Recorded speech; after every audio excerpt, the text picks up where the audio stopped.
Hello? Hello? Hello? Hello everyone. Welcome to my stream! I'm so excited today. I saw this game, like in March, and I've been looking forward to play it all this time.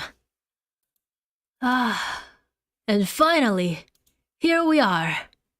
We are going to stream this romantic visual novel where you can romance 5 guys, and all of them are extremely hot. Yeah. So, there will be some content warning, I think, and we'll see that. So, I'm gonna tell you guys about that later. By the way, is the volume okay? When I open this game for the first time, it's really loud. So I just have to turn the master volume to here. CG gallery, oh.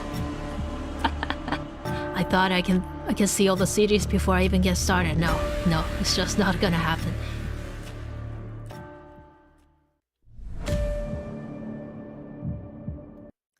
Okay then. I'll be trying my best to voice these characters, but as you see, I don't have a really that rich and low, deep kind of voice, so just I'll try my best. Okay, I'll try my best.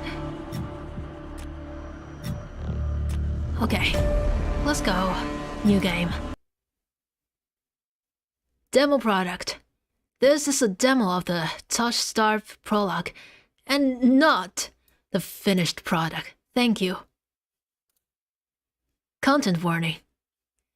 TOUCHSTARVED is intended for an older audience. Yeah, you see that, chat. It contains mature content that includes, but is not limited to, horror, graphic violence, strong language, alcohol, and drug references, injury, and dismemberment. Yeah, all that interesting stuff. So, you see that, chat. If anything here you feel uncomfortable, please don't watch it. Please don't watch the stream, because there will be a lot of these stuff. Player discretion is advised. Okay, is that clear? Let's go. If you accept the content warning, please click to proceed. Tutorial. In TOUCHSTARVED, your choices matter. The decisions you make may result in unique dialogue, interactions, or even choices in red text, which contains exclusive content. Whoa. Okay. Try playing through the demo more than once and choosing different options. You might even uncover a secret ending. And remember, there are no wrong choices, only interesting ones. Okay, choose wisely and save often. Controls. Left click, progress text and dialogue. Mouse wheel up, rewind text and dialogue. Oh, that is great! Actually, because not all games allow you to rewind. Mouse wheel down, the same as left click. Spacebar hide the UI. Okay. Choose your name. Yeah, just Ray. Submit. Choose your pronouns. Yeah, just he, him. This world began to unravel long before you were born. Oh, we're already getting started? Ooh, I'm so excited.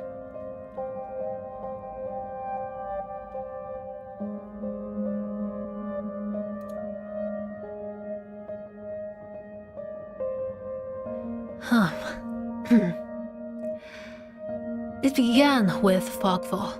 Spectral mist bled from the seams, where reality wore so thin it split. And from that fog emerged monsters, inhuman beings with unnatural powers. Some possessed language and intellect. Others were mindless beasts, driven by little more than the desire to slaughter. As cities fell and unrest spread, humans united in their fear, while monsters thrived in the chaos. And then, there's you.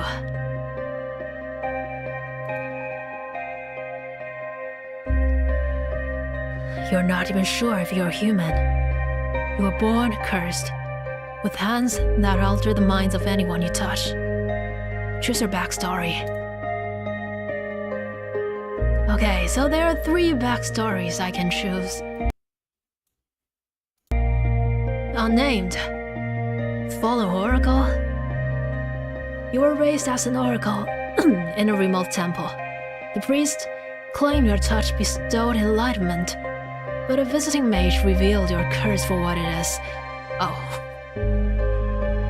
Following the mage's word, you fled in search of the cenobium. You regularly experience unnatural premonitions that rattle your body and soul. An innate sixth sense gives you a heightened awareness of hidden supernatural presences around you. That's cool. The Hound, a forsaken thief. You were raised by society's outcast, criminals who accepted you when nobody else would. Your partner in crime, a friend since childhood, helped you steal enough money for a cure, then betrayed you. Yeah, that kind of plot, the childhood friend who betrayed you. They left you with only enough coin to travel to the cenobium, your last hope. You have sharply honed social intuition. You can survive and even thrive in the violent underbelly of any city, using your experience with the underworld to get ahead. Also interesting. So, the third one, the Alchemist. An abandoned mage. An exiled cenobium mage took you in as a child, raising you as her apprentice. She seemed to take pity on your curse, but you discovered that she was cultivating you as a test subject. You fled to the cenobium, seeking a cure. You are an experienced spellcaster with encyclopedic knowledge of alchemy, spellcraft, and history. With a little observation, you can identify the subtle effects of magic. Whoa. I don't know which one to choose, they're so cool. All of them.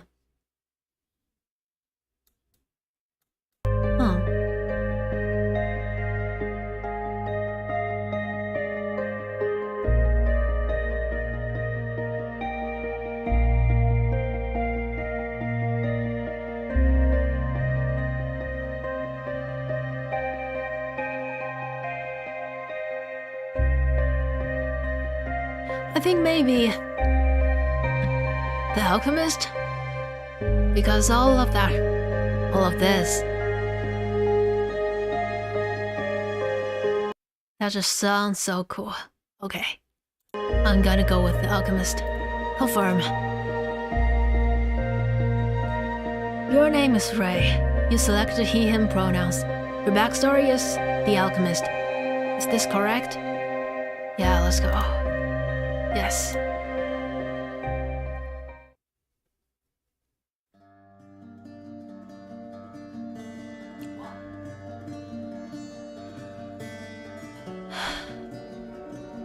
The wasteland stretches as far as the eyes can see. There's nothing out there but death, the ever-present stench of decay, and countless sun-bleached bones cast like seas across the barren land. I could say death doesn't scare me, but to tell the truth, I'm desperate. It's been 2 weeks since I joined a caravan bound across the waste. Finding a group that would accept me was a trial in itself. As ration grew sparse and my canteen ran dry, I began to be despair. But then I saw it. This is the city. Iridia, city of knowledge. One of the last bastions of humanity left in the world, and home to the famous academy called the Cenobium. All the world's knowledge gathered in one place. If there's anywhere I'll find a curse for my Sorry, I'll find a cure for my curse. I'll find a cure for my curse. It's there.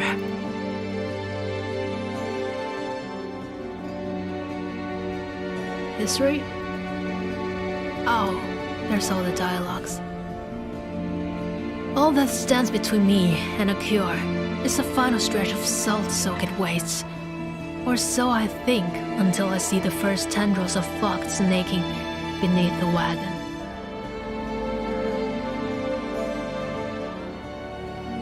Is this fogfall?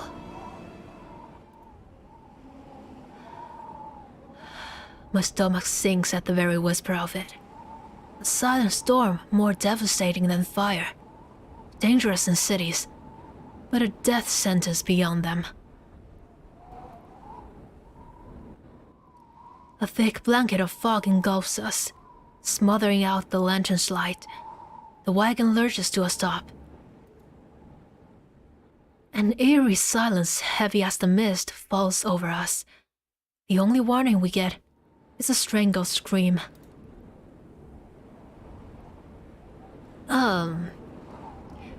Stay back! No! Oh, I'm so bad at this. Sorry. I'm afraid of being too loud. The cry dissolves into wet gurgling. Then, the wagon violently pitches to the side. I hit the ground hard. The air punched from my lungs. This is a car accident. When I open my eyes, adrenaline lands sudden, awful clarity to the carnage around me. A traitor I once shared bread with lies face down in the mud, their back reduced to long strings of torn muscle, gleaming gristle, and exposed bone. Bodies litter the wasteland. I try to rise, but my ankle explodes with pain so blinding. White blooms across me in my vision.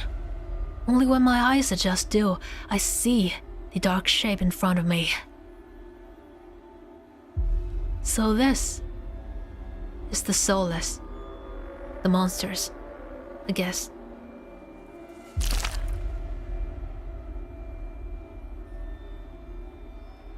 A soulless stoops over the twisted form of the caravaner. I freeze, but it swivels his head. A dozen bulging eyes twitch in my direction and blink as one. The soulless lets out an ear-splitting shriek and runs at me. But right before it reaches me, the beast barrels past, vanishing into the mist. Distantly, a horse screams in the dark. I need to move now. Run for the city, head towards the wagon. Should I save now?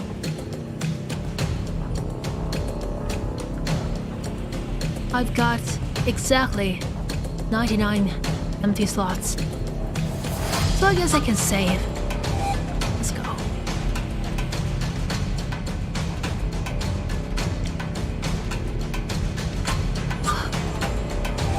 I don't think I can outrun this monster, so maybe head towards the wagon.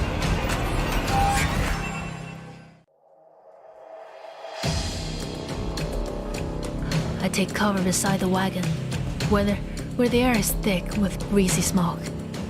Fire eats through the gaping hole, spluttering where lantern oil mixes with brackish water. Every person I see is dead or dying, except one.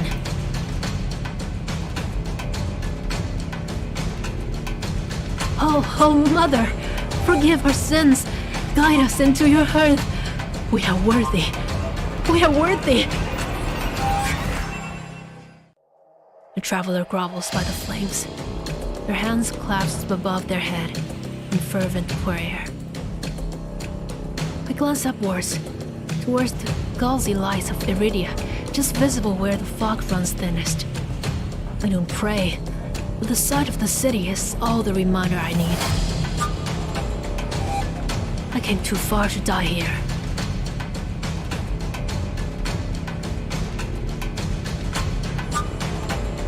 Rapid footsteps echo all around me. I turn in circles, frantically searching the opaque mist for the source. But the fogful twists and stretches of sound. Suddenly, the caravan's driver bursts forth from the fog. Our eyes meet too late. He slams into me, knocking me into the ground, and slips a patch of mud. Solus falls on him as soon as he slows. It catches the driver by his throat and breaks his stomach with razor-sharp claws. He comes apart like wet paper, spilling intestines and viscera in steaming tide.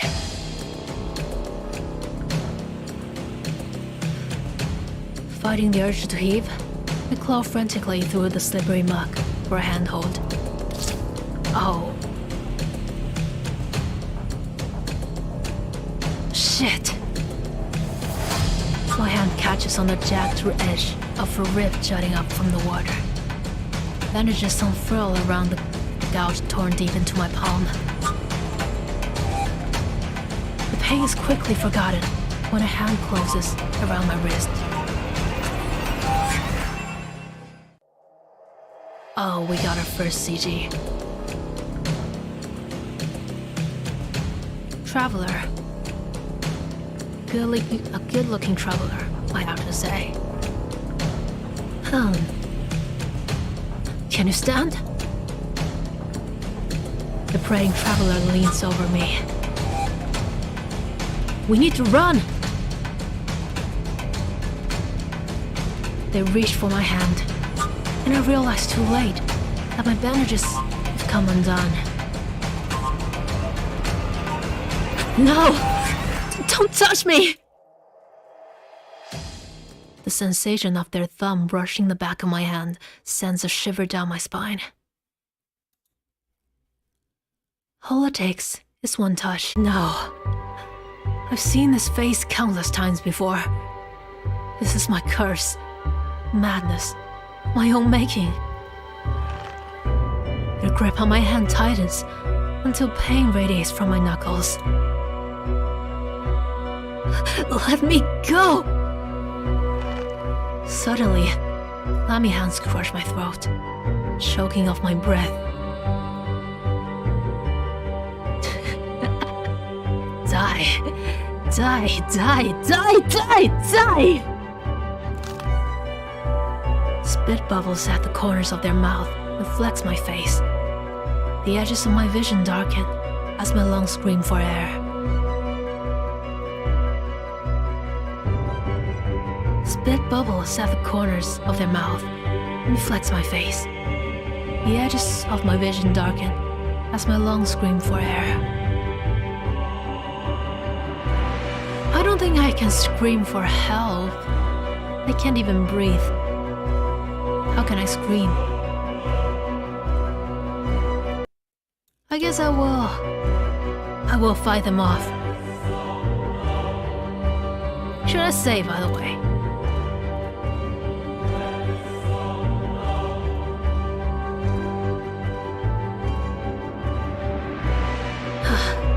Fight them off. See if this works.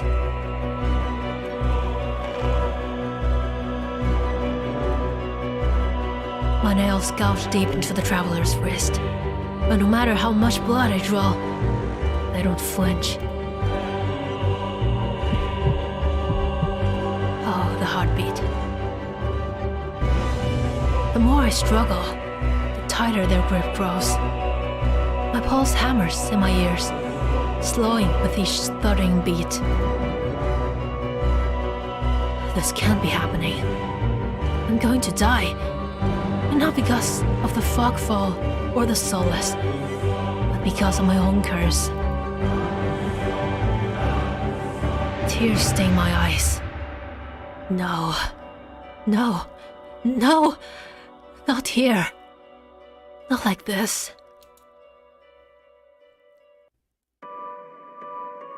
The hands drop from my neck, leaving me wheezing for air. My lungs burn with each racked cough.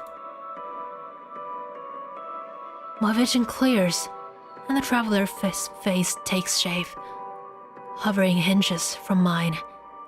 Lips still split in that macabre smile, even as blood seeps between their teeth. They give one last shattering breath, then slump over the claws hooked through their stomach. Soulless shoves the body aside, and the glowing eyes stutter his leathery skin, thin as though grinning. At least I'm not gonna die because of my own curse. That's a good thing.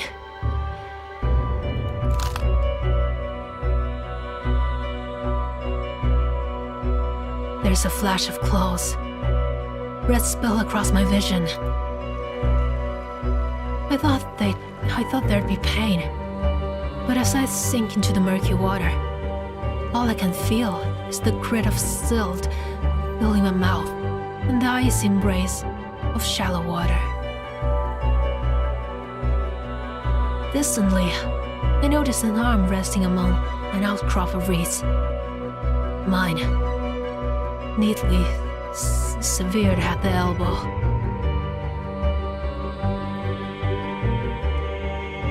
It should have taken both arms. Without them, maybe I could have survived. Maybe I could have had a home. Instead, I'll die cold, alone, and face down in the desolate wasteland.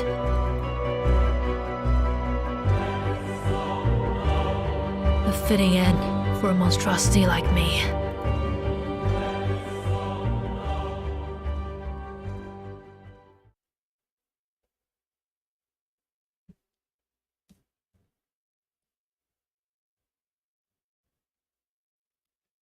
Wait a second, let me get some water.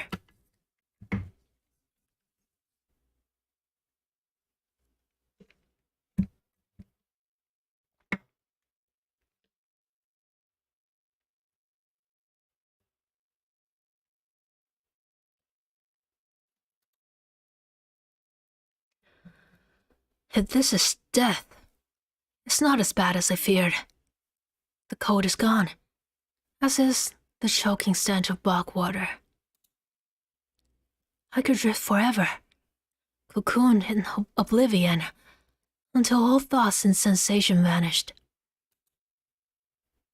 No curse, nobody howling at me in madness and terror, nothing at all. The thought has a terrible appeal to it. But the next moment, I take a reflexive breath. Air pours into my lungs, then out again, in a ragged gasp.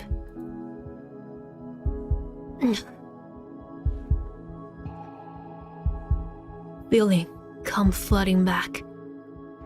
Warm cloth on my bare skin, a firm surface underneath me. A strange tang of sulfur in the air.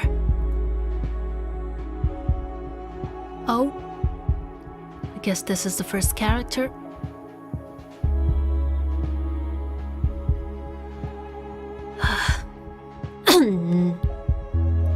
Do not be afraid.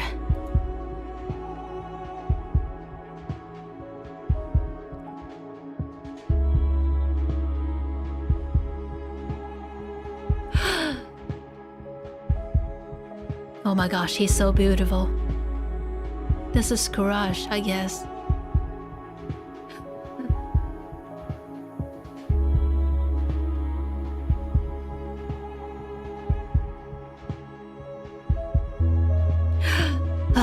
look at him! Look at him! Look at him!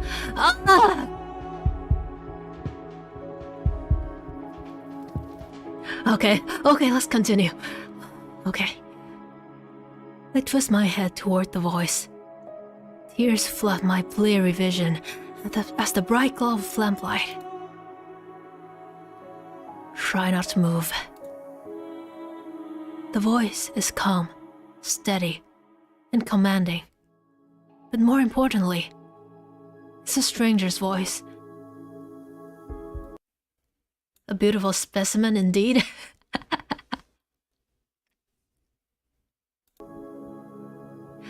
One thought cuts through my mental fog. I have no idea who this is, and I'm completely at their mercy. Stay away from me! My words come out in little more than a creaky whisper. I clamp my mouth shut, hating how weak and helpless I sound. No. No? Who the hell is this?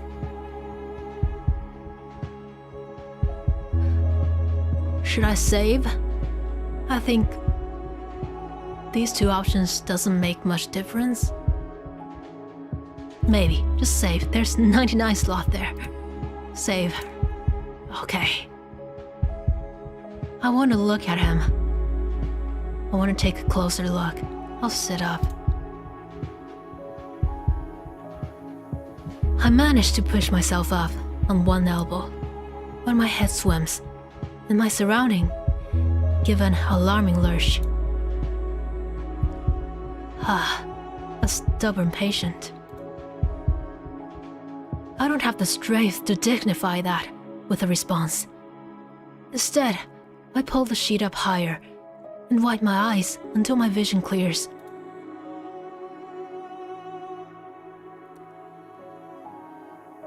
He's got long hair.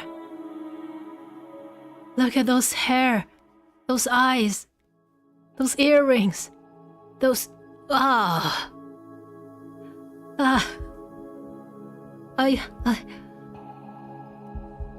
I cannot express how much I love men with long hair. They're just perfect. Okay, let's keep going. Okay, but I want to strip. The stranger towers over me in my prone form. Warm light reflects off his pristine medical coat. I instinctively shrink back, and that's when I notice that I'm completely naked, except for a thin linen sheet. Oh. Well, I'm in a clinic, right? That's normal. Naked, lying on a low cot, with a pair of sharp golden eyes watching my every move. The man's gaze flickers to my exposed, unbandaged hands. I love golden eyes. Look at my eyes, they're golden. We have something in common. Look at my eyes. Doctor, we have something in common. I plunge my hands under the sheet to hide them from sight. Though it's too late. He must have noticed what they look like. Strange, cursed, inhuman. I brace myself for his inevitable suspicion and disgust, but his expression doesn't even flicker from that courteous smile. He just watches in placid silence as I struggle to make sense of my surroundings. Where am I? Who are you? Be calm. You are safe here. Whoever this is, he clearly has no idea who or what I am. I've never been safe anywhere, with anyone. Even my own mentor, my teacher, thought I was nothing but a convenient specimen to be used and discarded. I scowl, pulling the sheet protectively around myself. Where are my clothes? The man's golden eyes narrow slightly. A sharp sigh rustles the paper in his hands. I see you are not to be dissuaded. Your clothes were torn into shreds when I found you, but I procured replacements. Oh no, I should have pressed space to turn off the UI and see the full picture. I forgot.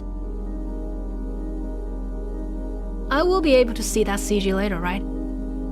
Wait, how do I get things back? Okay.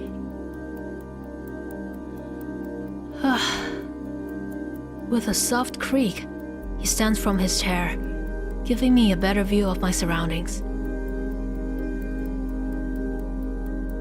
I seem to be in some sort of medical clinic.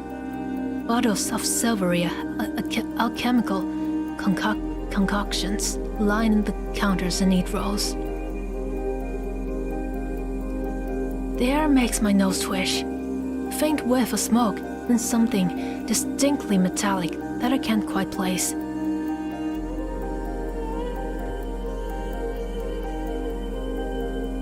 Oh, I can look at this for forever. Okay. Is that makeup under his eyes? And the color, did he dye his hair? Take her pics. I think I can see that later in the CG gallery. The doctor produces a large, dense bundle of clothes, which he sets at the foot of my cot. He's easily a head taller than most, and I have to crane my neck to look at him. Thank you. Could you step out?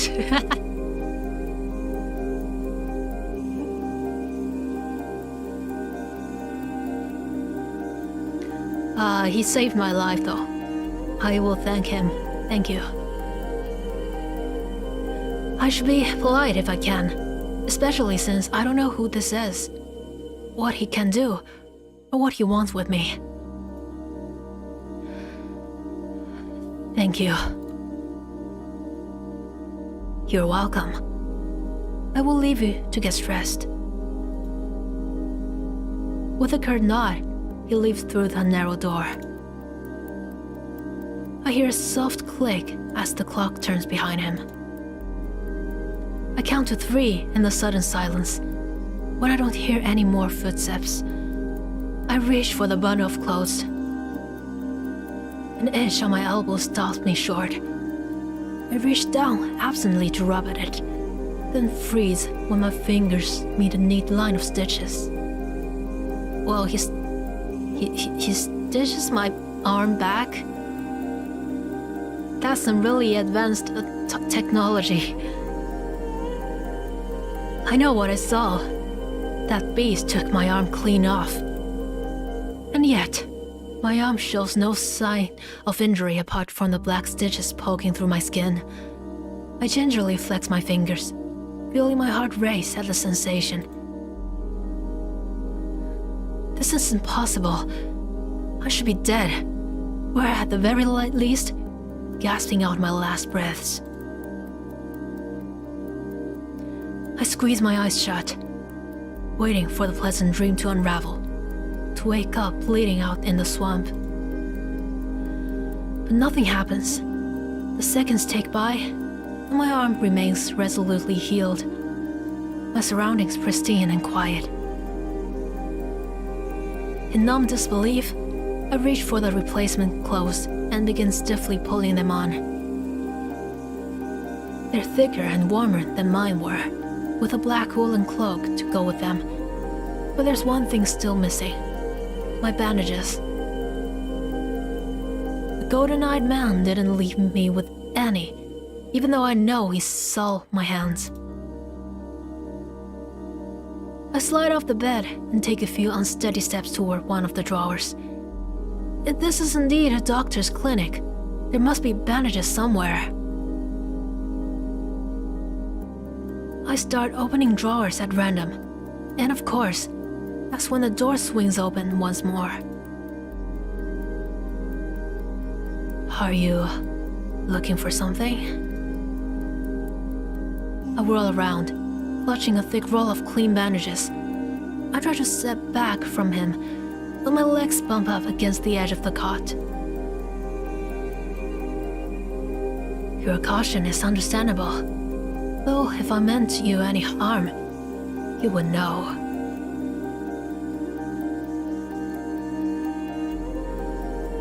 That doesn't make me feel better in the slightest, but he makes no move toward me, so I quickly wind the bandages around my hands.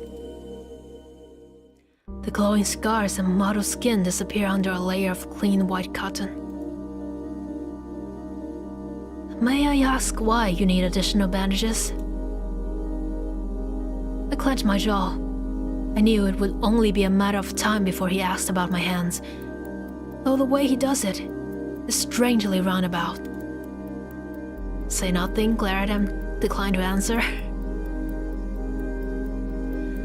They're pretty much the same, but I will save.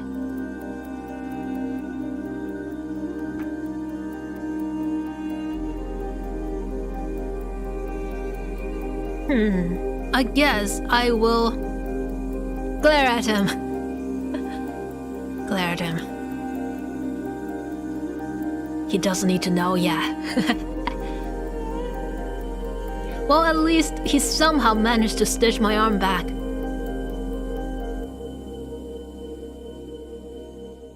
Actually, if that is me, he'll be able to do that, because I am an undead. I've got the healing powers. If you cut off my arm and stitch it back, it'll just grow back as new.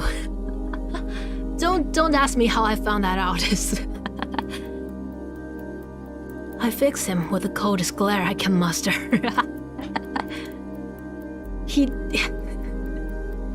doesn't even blink, meeting my eyes serenely as I finish tying my bandages. Let's go, 2 arms. I am not easily intimidated. I hastily break eye contact, but he says nothing more. At least he doesn't seem angry. But if he wants answers out of me, I'm still going to need some from his Twitter. And where exactly am I? Iridia, which I assume was your caravan's destination. I can think of nowhere else for a group of travelers to go. Iridia, so I made it to the City of Knowledge after all. I should feel relieved, but all I can manage is a vague sense of increasing unease. How did I end up here? I brought you to my clinic, of course. You were the only survivor from the caravan, barely clinging to life. You needed immediate treatment, which you provided? Yes. He says it so simply, as if I'm a small child, and he's explaining basic addition to me. I frown and flex the fingers on my recently healed arm. Aside from being a bit stiff, it feels fine. Thoroughly attached to me. You are saying that you stitched my arm back on? Pardon? A soulless attacked on the caravan. It ripped everyone to shreds. It tore my arm clean off. But when I woke up here, I spent my entire life learning from a Cenobian mage, and I know of no alchemy or magic that could reattach a severed limb. Even if he somehow could heal me by magic, I should detect traces of it, but I sense nothing out of the ordinary at all. The doctor, KURAS, pinches the bridge of his nose. He sits back down in his chair, quiet for a long time. I do not know where you come from, but Iridia is the city of knowledge and deadly secrets alike. Information is power, and it is most unwise to give or receive it freely. Since you have refused to divulge your secrets, I will not divulge mine. I do not even know your name. I was just... You are new to Iridia, so I will overlook this specific breach of etiquette. However, you should not expect others to extend the same courtesy. Ah, I see. The whole city is like this. Ah. Do you understand? He looks pointedly at my freshly bandaged hands. Loath though I am to admit it, he has a point. I'm also a complete stranger to him, and if he's telling the truth, he saved my life. I take a deep, steadying breath. This time, when I speak, I sound a bit more like myself. Ray. My name is Ray. It is a pleasure to meet you, Ray. There's a little more warmth in his smile. His polite demeanor back in an instant. Thank you for saving me. Why did you save me? I want to thank him, but I also want to know why. But he already said don't ask questions, so...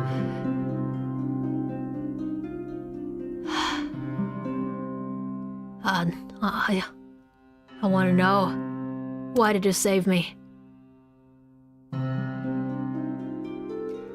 If there's anything I've learned, it's that everybody wants something. With the world in such peril, no one reaches out a hand without expecting something in return.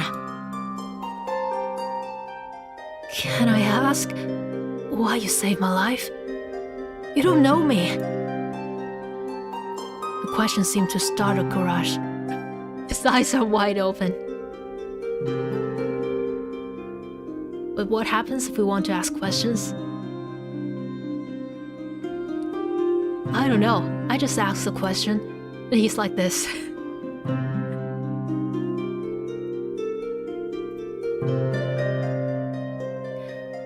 I could hardly leave you to die in the waste.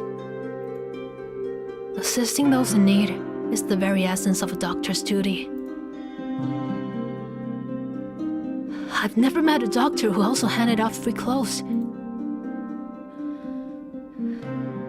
My fingers find the edge of the cloak. Well, if you're handing out free clothes, do you mind handing out free food? I've been starving.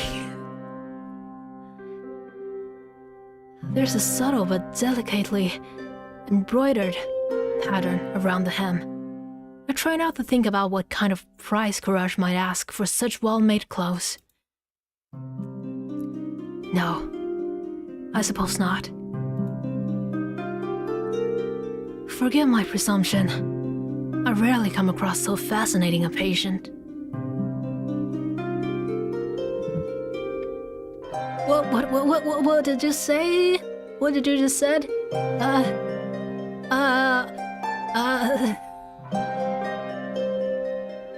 Are you blushing?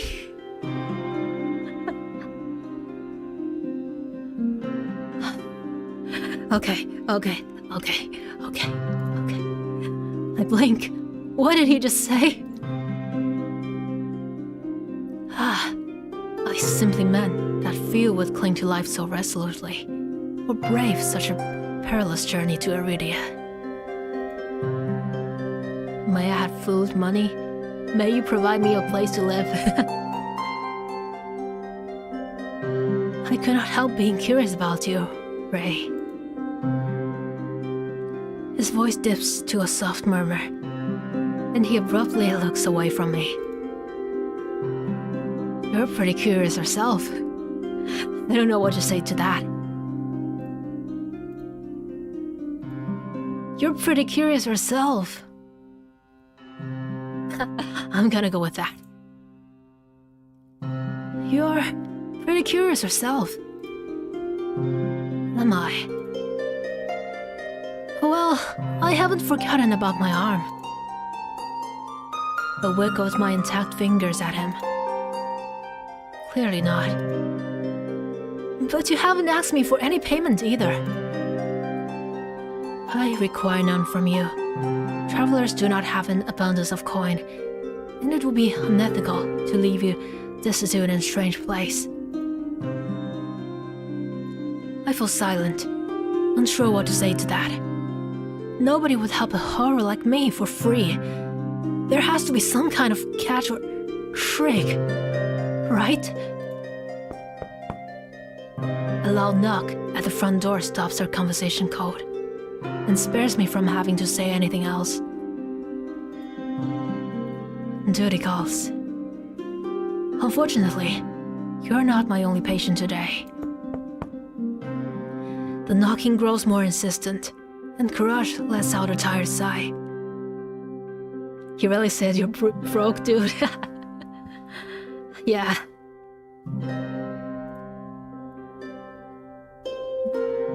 Please wait your turn. Though he says it quietly, the clamor on the other side of the door abruptly stops. Whoa. Do you need anything before you leave, Ray? Yeah, do you mind giving me some money?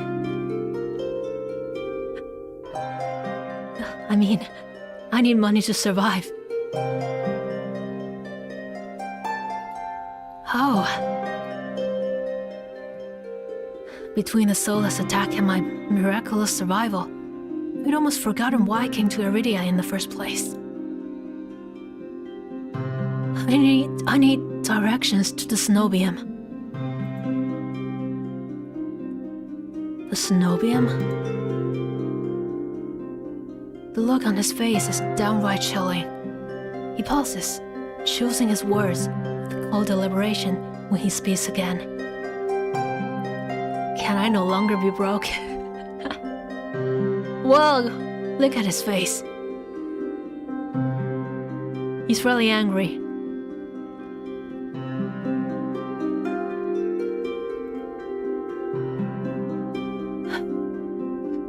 Whatever you seek, it is very unlikely you will find it there. The Cenobium's gates open for precious few visitors. Even if they did, you would not like what you find inside. My heart sinks. Is he saying that I came all this way for nothing? Risked life, a limb for nothing? No, that can't be. I've only just arrived, and Iridia is the largest city still standing. There has to be a cure for me here. Then, if not the Cenobium, where would you suggest? Do you know anyone else in Iridia? Of course I don't. I know I've got no friends. I shake my head. Then I suggest a local guide. Head to the Wetwick and ask for Leander. Excuse me? The what? Wait, this is getting weird. The Wetwick. He sounds deeply unamused. Follow the postings advertising Leander's bloodhounds. They're difficult to miss. I really love this game's art. Just their faces, their expressions. When you meet Leander, tell him I sent you. That isn't much to go on, but KURAS points toward the clinic's back door. You will be safe so long as you do not draw attention to yourself. That's easier said than done. I've always been a magnet for the worst sort of attention. If you require my assistance, you may return whenever you wish. I love him. It's pretty hard not to fall in love with a guy like that. Seriously. Although he's smiling, there's a note of finality in his voice. Resigned to my dismissal, I slip out the back door. I find myself standing in a narrow and rather gloomy alley. I pull the new cloak up over my nose, stepping over the contents of chamber pots that have been emptied into the street. Something weighs heavily inside one of the cloak's pockets. My coin purse. How could you not love him? Yeah! How could you not love him? I just met one of the 5 men in this game, and it's already like this. This game is just so good at character design. I've got some money, at least. Everything is still inside. Every last coin that I scraped together for the journey to Iridia. It doesn't even look like it was opened. There were so few coins to begin with. They probably weren't worth stealing. I glanced back at the clinic's closed door. KURAS didn't take any payment. He didn't even ask for a future favor. But he also said that in Iridia, secrets are power. Does he expect me to give up mine at some point? That's not exactly a comforting thought. Still, no matter why he did it, KURAS gave me a second chance, and I'll lead on where I might find help. We're no longer broke? Yeah, we're no longer broke. But there's only a little bit of money. I doubt that we can even afford a proper meal. He should have given us food. He's a doctor.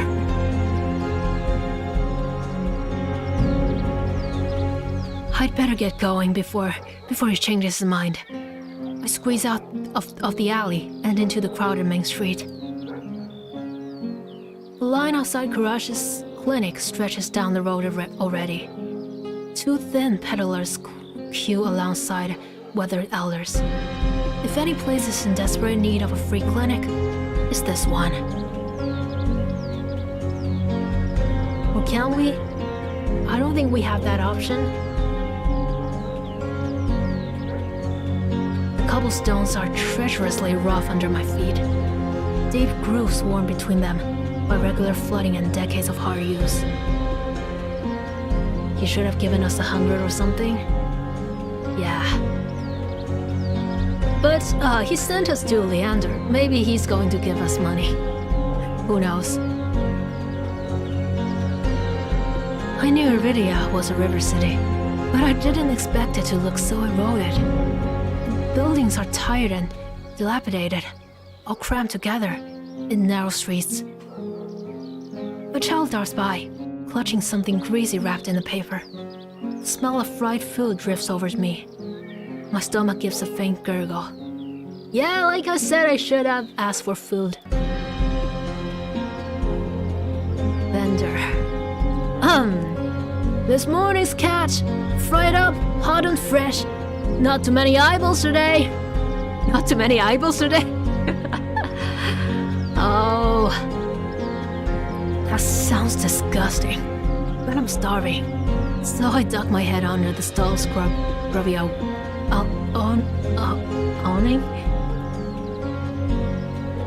A large fish leers up at me. His 3 bulging eyes still visible through the thick layer of crispy batter. The vendor gives me a big-toothed grin. What's the cheapest thing you've got? Fried eyeballs? Fried fish with multiple eyeballs. I don't know if we can still call that fish. The vendor points at a metal basket of what looks like long strips of savory fried dough. Fresh long lads, 3 coppers apiece. Don't burn your mouth. I take the coins out, counting them gingerly. At this rate, I might not even be able to afford dinner. Reluctantly, I drop the payment on the counter and take my meal. You know what? Breakfast is more important than dinner.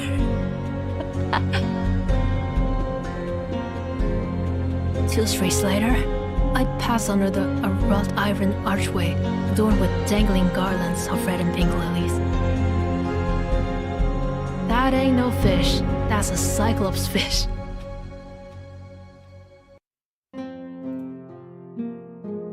The buildings in this quarter are a dizzying riot of color. Painted walls and tinted glass everywhere I look. Sheer red and pink curtains flutter in open doorways. Musical voices call out invitingly. Its scent mingles with the pungent scent of flowers, barely covering the southern musk of warm bodies. This must be Iridia's entertainment district. I'm polishing off my food and dusting the crumbs from my hands when I spot a poster. This must be Leander. It features the silhouette of a smiling man wearing a single dagger-like earring, and the word Bloodhounds printed above his head. The motto, as above, so below, circles the artwork. Whoa. If Leander is the leader of the Bloodhounds, then the face printed on the poster is likely his. I follow the line of identical posters around a corner and nearly hit my head on the precariously dangling wooden sign. Looking up, faded orange letter read, "The Wet Wig." The facade of the building looks like it's seen better days, but I hear faint music and laughter coming from inside. Whoa! A bar, let's go.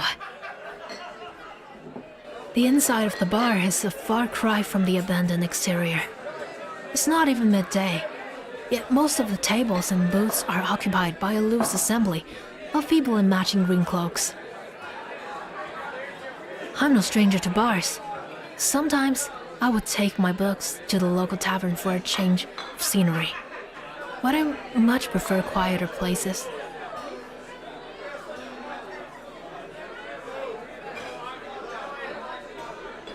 A cursory glance doesn't turn up anyone with a dagger-shaped earring. I'm about to head towards the counter when a chant rises from the center of the room. Show! Show! Show!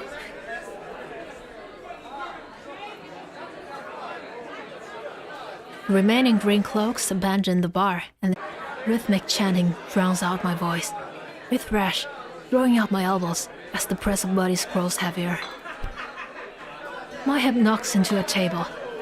I grip it, holding on tight to steady myself. The crowd has stilled. The chanting stopped. A pair of gilded booths stride across the tabletop. Whoa, whoa, whoa, we're getting there.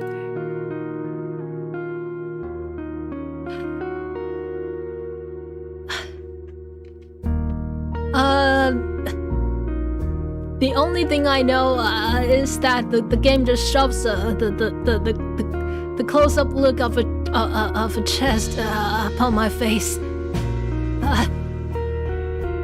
Why?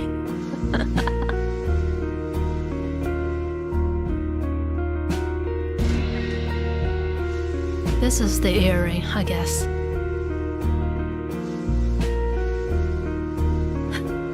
Seriously, you dogs. Again? Scattered laughter and cheers rise from the audience. I drag my eyes upwards.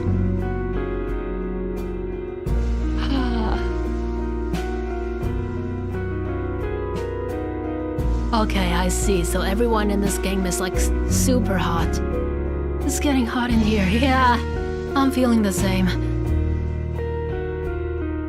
A well-dressed man stands on the table in front of me, his broad shoulders framed by the thick lapels of a trench coat. This is really the last time, alright? This time when he speaks, the audience falls silent, as though bewitched by his magnetic presence of rich, low voice. I hope I've got a rich, low voice. I'm so bad at voicing these characters. Maybe I can do characters like young boys or teenagers, or. But when it comes to a much mature man like this with a rich, low voice, I'm not capable of doing such things. It's not just not for me. Maybe I should get some other VTubers and voices together someday when I have friends. I don't have friends now. That's such a sad story. I think maybe I can do a better job at voicing Min and Veer in this game, but a rich low voice. I just can't do it. And sorry everyone for the bad experience. I'm sorry. Why does he look like a fancier Irene Eager? What is that? Wait, let me look that up. Is that another character in another game?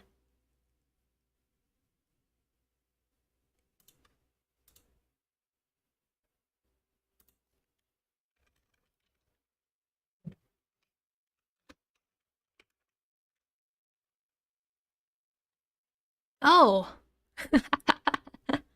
Well, I don't think that they look similar. No, that they are quite different.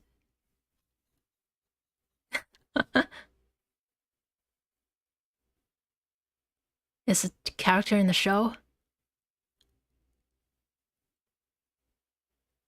You do have a point, but they're still quite different. It's from Attack on Titan.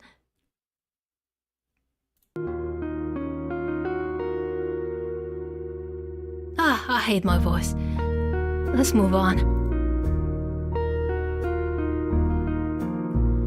But nothing is as captivating as his smile. He beams at the crowd around him. A performer on this makeshift stage. Don't blink, or you miss it. He laughs, and the dagger-shaped earring dangling from his left ear catches the light in a flash of gold. It was him I found, the Ender. He raises his hand above the audience's snaps. Your voice is pretty. Thank you. I just made him like 15 years old version of him, or maybe 12 years old version of him. I'm sorry.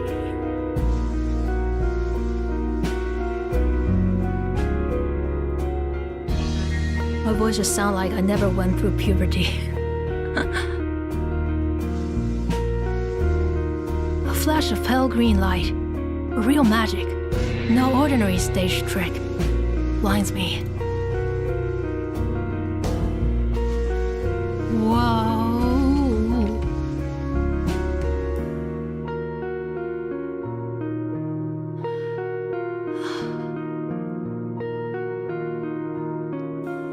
The game CG is just so great. The artist must be a genius.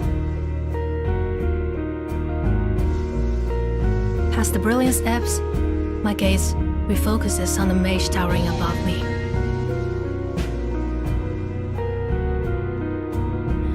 He flicks his wrist, and the magic spiraling around him coalesces.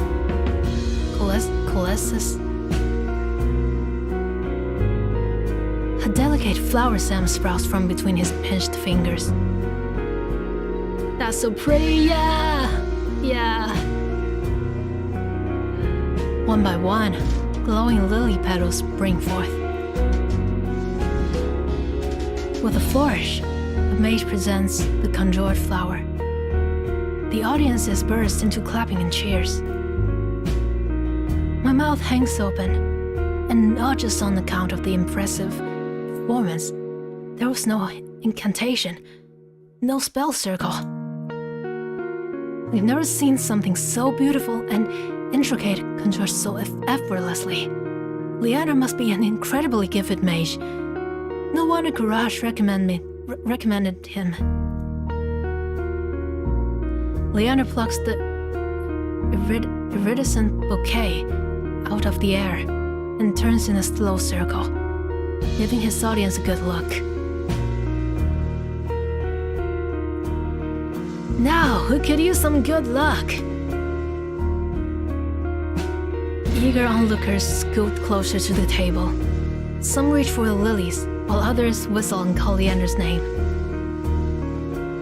But his cool green eyes slide right over them, looking on me instead. Me? Are you serious? I'm just a stranger. Oh, so that's what you got for being the main character.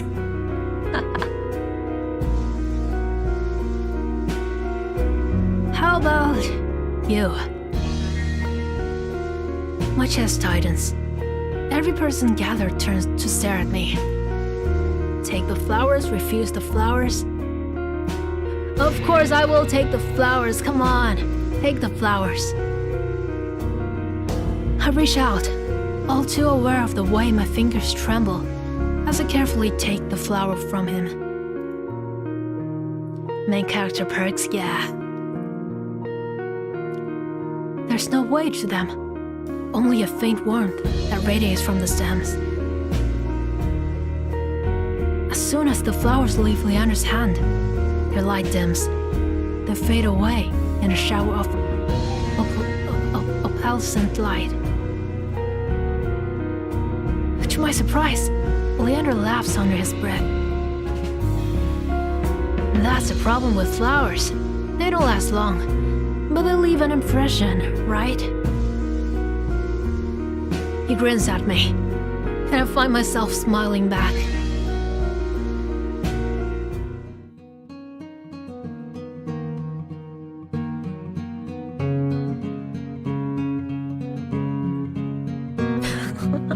Now,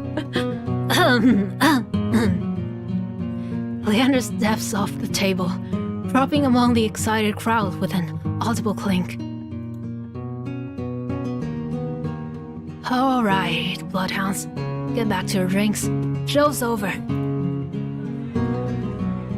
The green cloaks disperse at his command, returning to their tables and booths. Before I can make my way towards Leander, his eyes find me. He gives me a friendly wave and beckons me over the crowded counter. I manage to squeeze beside him, but there's so little room that his broad shoulders press against mine.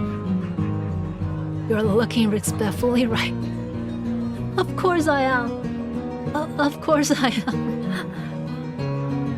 He tenses, but he doesn't seem to mind at all. Is this your first time in Rydia?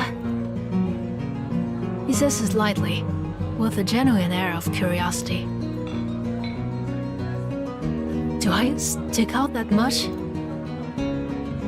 No, but I'm certain I'd remember seeing a face as lovely as yours around Lowtown.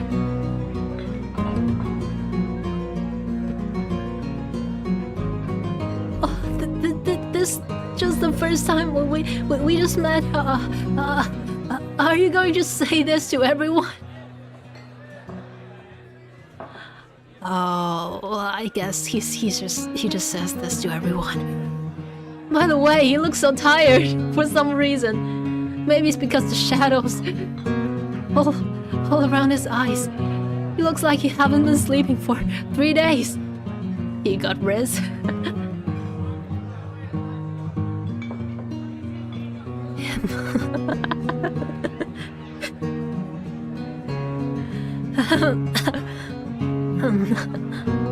My eyes flicker to the polished countertop.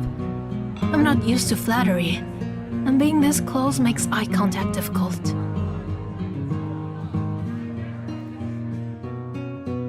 And if on cue, the bartender approaches us. What can I get you? Is he going to buy me a drink? Surprise me, and add anything my friend wants to my tab.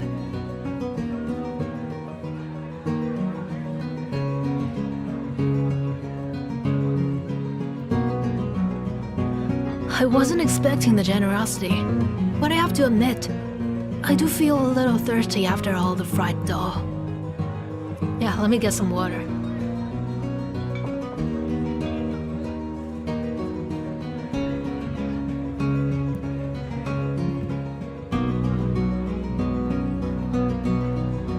I'll have what he's having. Water is good.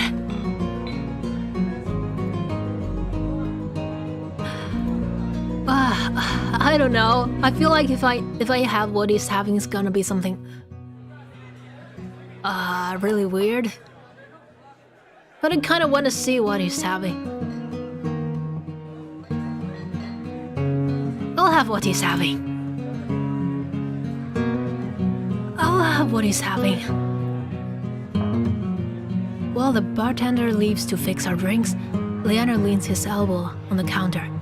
I'm close enough to notice the purple shadows under his lower lids. His eyes wander over me in return, but when they locked on my bandaged hand, a sour taste rises in my throat.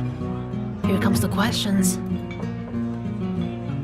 So, what brings you to the wake?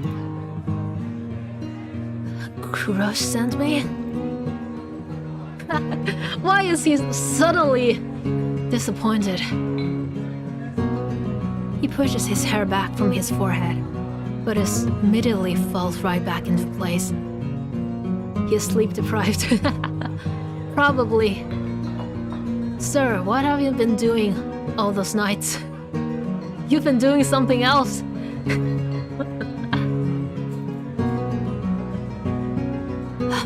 So it's about work. The bartender returns with a pair of glasses filled with what I can only assume is beer. He's side-eyeing us. I raise my glass and give it an experimental sniff. It smells faintly yeasty, but with an undercurrent I can't really place. Let me take a sip.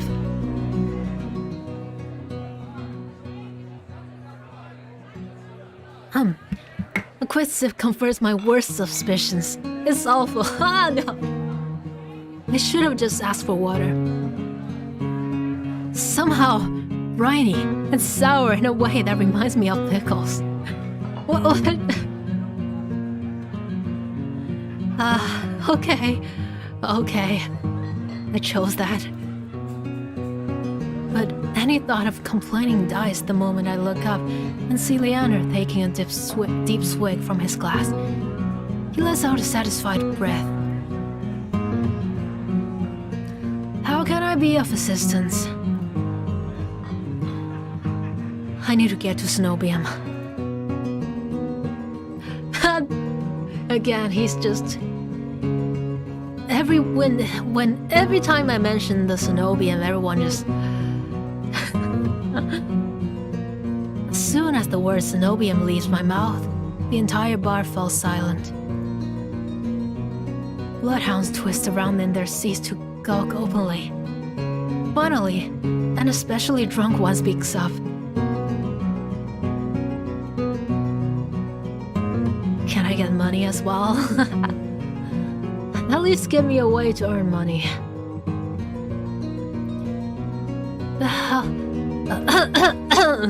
Loud bloodhound.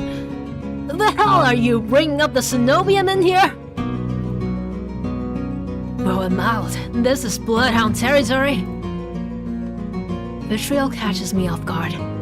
From the angry looks thrown my way, it's clear I've broken some unspoken rule just by mentioning the Cenobium. When I glance at Leander, he's drinking, as though he hasn't noticed the uproar. Only when he catches me looking does he lower his glass. For the love of... He drags the hand down his face. Hey, keep it down, will you? This is business. I tense, expecting an argument. But the outspoken bloodhounds silently return to their drinks. Only a handful continue to watch me warily. Oh, he just put on that smile. Again. I don't know, I feel like there's something wrong about this man, but I don't know what is it. He just seemed to be too good.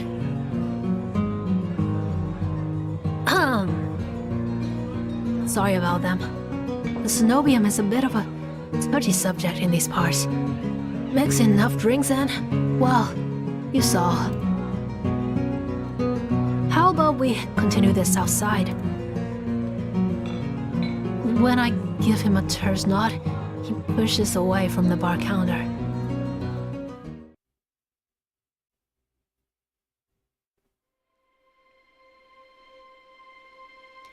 Leander goes from side-eyeing us to flirting to being nice again. Is he like this to everyone? I wonder. I follow Leander to an alleyway tucked behind me, behind the wet wig, where layers of frayed bloodhounds poster have been plastered to the walls. Seeing them side by side, the resemblance between Leander and his likeness on the posters is impressive.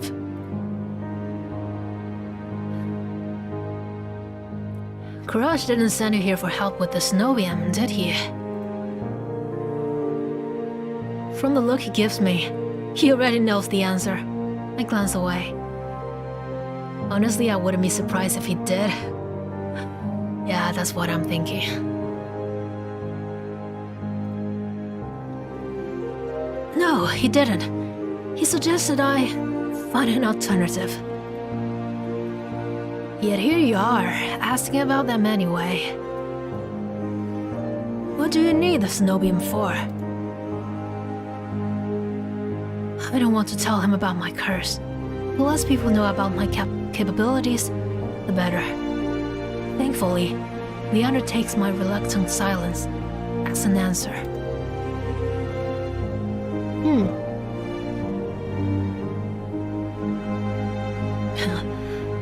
Well, I see you're already aware of the city's currency. The information's worth its weight in gold here. KURAS told you the truth. The Cenobium's dangerous. Get on their bad side and they'll imprison you if you're lucky, or torture you if you're not. What kind of torture? Torture?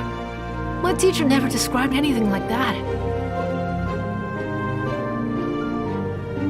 But the Cenobium's supposed to be a place of learning. A sanctuary. The Cenobium has always been heralded as the last bastion of human knowledge. A shining beacon of hope in the world steeped in nightmare. If any place held answers, it would be the Cenobium. That's why I came here. That's what they want you to think. But things that seem too good to be true are often just that. Torture? I hardly even know her? You watch Niji-sanji Yen as well? Torture? I hardly even know her.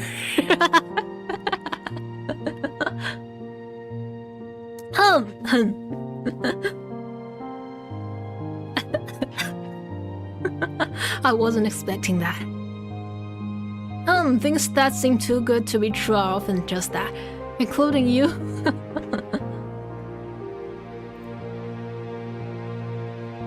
Such a simple statement, and yet, it leaves me really. If it's true, if I staked everything on a lie, then what now? Leander clears his throat. But as I always say, there's a solution to every problem, and alternatives to every solution. Yes, I think so. He claps his hands and turns to me with a brilliant smile. That's why KURAS pointed you to the bloodhounds. Let us help you, whether it's hunting soulless, finding people, or recovering stolen valuables. We can do it all, and free of charge. So who is paying the bloodhounds? I'm shaking my head before he's even finished his practice speech. My patience is wearing dangerously thin.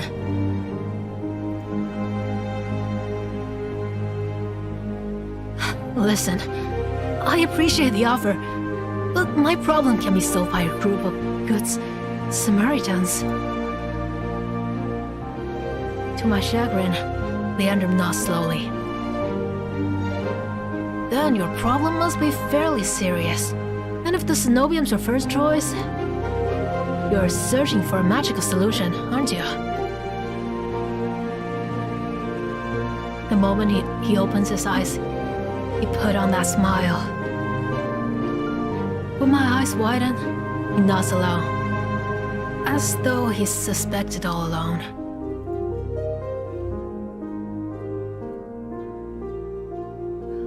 I'd be happy to help you out. That is, if you tell me what else you... Leander might not work for the cenobium, but if his show was any indication, then he's even stronger than the mage who raised me.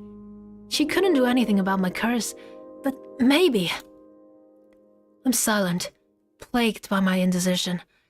I don't know if I can trust him, but it's not like I have any alternatives. I hate to admit it, but this could be our only path forward. My confession comes out in a pained whisper.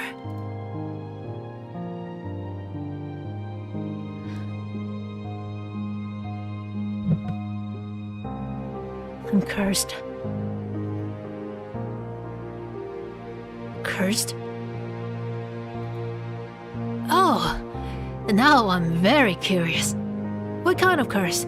Something ancestral or more recent? He looks me up and down, taking in my face, my eyes, and finally, my hands. It's her hands, isn't it? I wait until I'm certain my voice will remain steady before answering.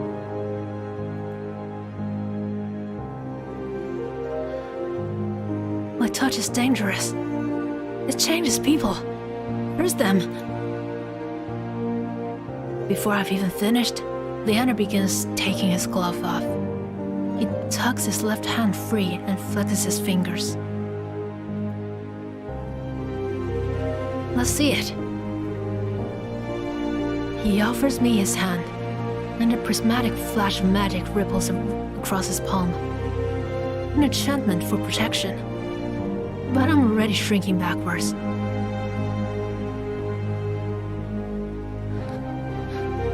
I can't. I don't care how confident Leander is. I can't bring myself to hurt him. To see his kind face twist into a mask of madness.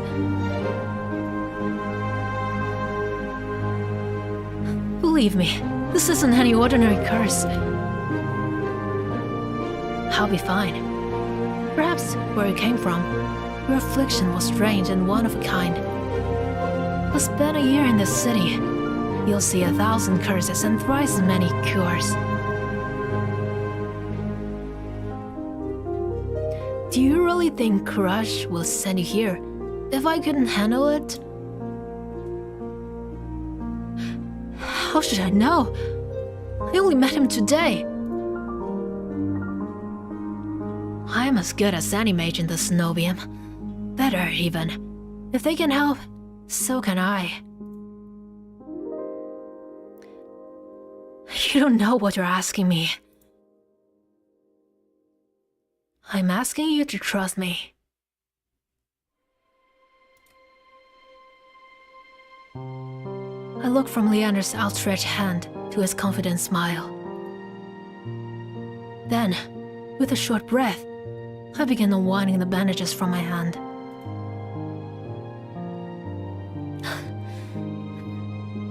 Fine, but if you lose control, they'll say I didn't warn you. You can tie me up first if it makes you feel better. Ah.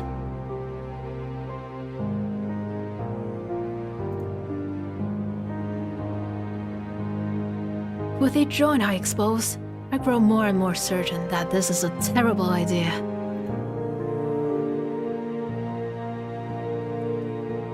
Ready when you are. If he's bothered by the way my hand looks, he doesn't show it. My fingers hover shakily over his palm.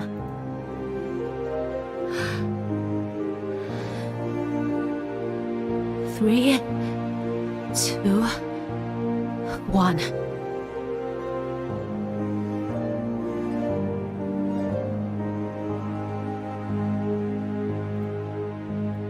What if I hold back?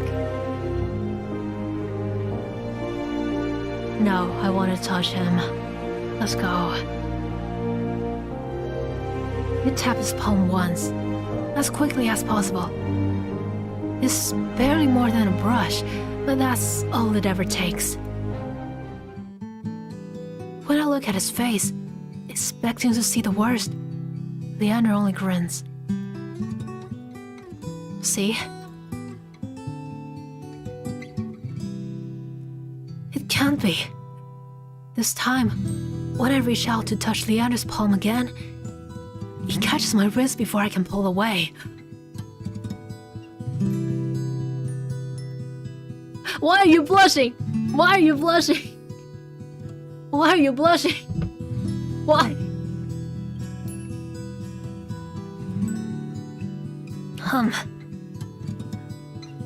I told you, there's really nothing to worry about. He trails off when my thumb brushes the soft skin of his inner wrist. I search Leander's face for traces of madness, but his eyes remains a clear, soft green. We gonna... No, I think we're just touching hands, but that's already too much. Colors rises in his cheeks. He's blushing because somebody touches his hand. Wow. But he remains still, except for the subtle bobbing of his throat.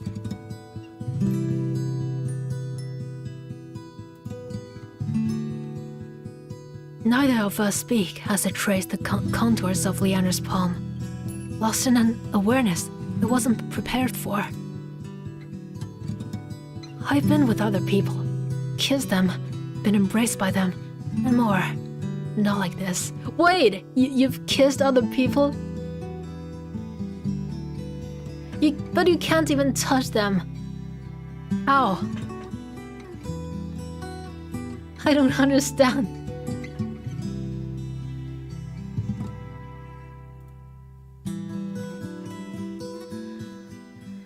My fingers, long deprived by years of bandaging, pick up every single detail. The grooves of his palm, the smooth shell of his nails, the pulse of his heart. For as long as I've lived, I've never been able to hold someone's hand, not without dire consequences. I never realized what I was missing until this moment. While Leander's pulse is steady, mine is hammering as fear gives way to excitement. Keep touching him, let him go. Keep touching him.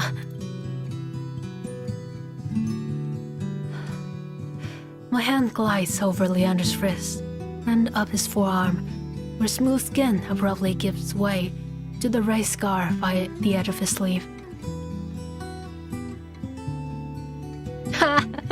The main character gets more maidens even though he can't touch them? Yeah! That's what I've been thinking. Why? Why?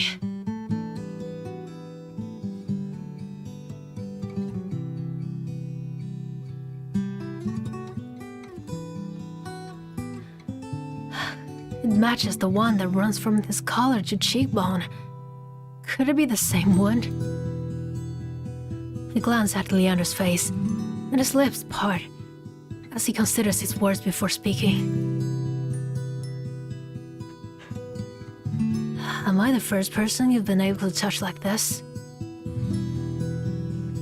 My hand goes still on his arm. So far? I'll admit your touch does make it somewhat difficult to stay level-headed, but not due to your power. Oh, okay, I see. He's just flirting with everyone. You treat everyone like this, don't you?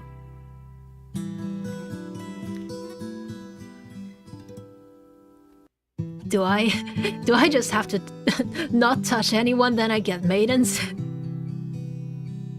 I don't know, maybe you should try.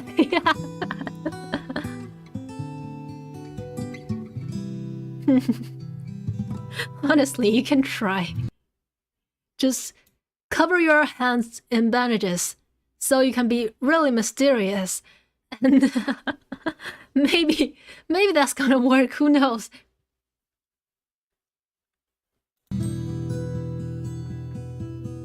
He takes my hand. His soft green eyes flick to mine before he turns it in to inspect the golden fissures crisscrossing my knuckles.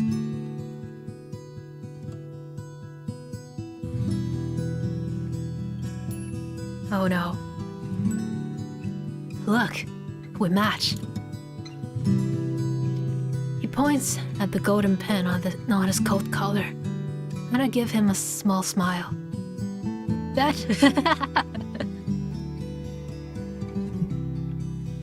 I draw my hand back and take a steadying breath. My head feels as though it's stuffed with cotton. Habit alone guides me through the motions of rewrapping my hand, although my fingers tremble too much for the bandages to lie flat. I can't believe that worked. May I ask your name? I'm Ray. You were right to hide this from me, Ray. That curse of yours is unlike anything I've ever dealt before, I've ever dealt with. I can tell you're discreet, but you best not go showing that off to anyone else. I didn't plan on it. Are you staying in Lowtown? I pause. Room and board was something I hadn't yet considered. You know what, I'm just gonna live in the doctor's clinic. It's a good place to live. I don't know. Let's get it properly settled then. He's such a nice guy.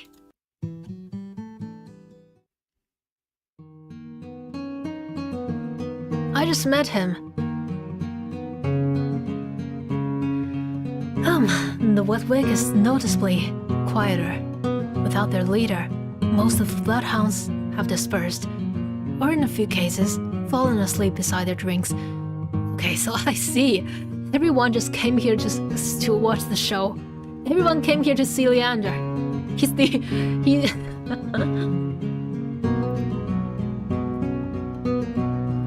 Got any rooms left, or did my loss grab them? Did my lot grab them all to sleep it off? The bartender, who I now realize doubles as an innkeeper, slides a key onto the counter. KURAS better give us free food. You know I always keep the corner room open for your escapades. What do you mean? Wait, sir, what do you mean? What? It's confirmed. He does this to everyone.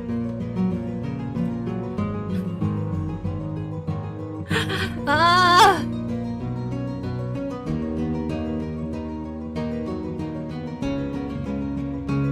I knew it! I knew it!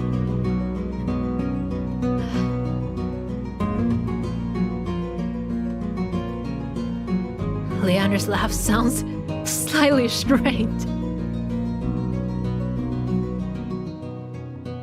That I always appreciate it. But you're mistaken. This is just for my friend, Ray. Yep, I'm just your friend. I see.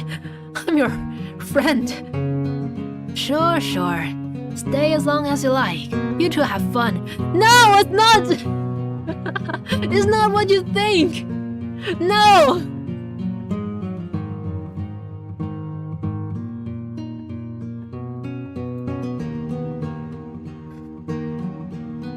Escapades, huh?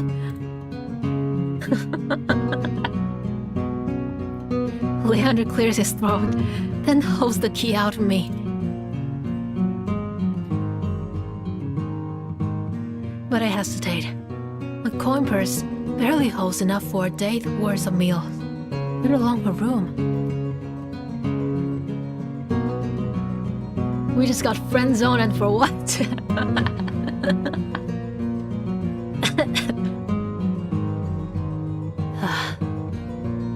How much do I owe you? Nothing. Bloodhound rates. A treat, since you shared our secret. Food, drink, a warm bed, anything you need. Carefully, I take the key from him. It's small, it weighs heavy in my palm.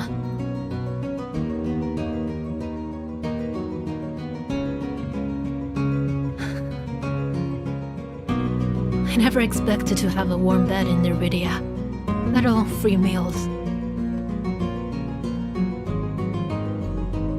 Thank you. Go explore, Ray.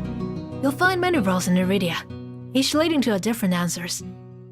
But if you need a reprieve from what haunts you, come find me. Just be careful. I nod, taking one last look at the gleaming bronze key before tucking it into the pocket of my cloak for safekeeping.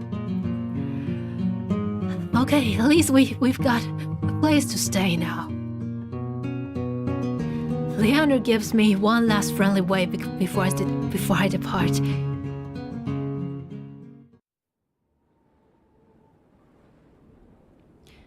The air clings, sudden and heavy. Without the morning crowd, the sunless streets look barren and bleak. Finally, we're no longer homeless. Yeah. Even the peddlers are long gone, only a pair of crows remain quibbling over the stale cross and gutter. I feel a ridiculous pang of envy. At least they've got a recent fight. I've never felt so lost. KURAS and Leander both made it clear that Snowium can't be trusted. But I came so far, endured so much. Yeah, everyone's like, I'll give what you want, just stay here. Don't ever try to go to the Snowium, and do whatever you like. As long as you don't go there. I need to see the Snowium for myself, if only to satisfy my curiosity.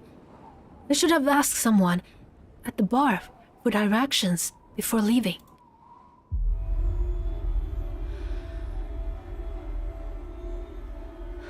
I'm about to turn back when a shadow passes over me.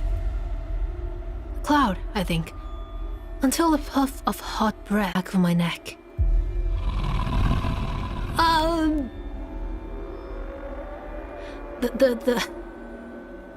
The shadow runs down the street in rivulets, formless dark spread like ink into blotted shapes. Claws stretch. A muzzle splits open to reveal long, jagged teeth.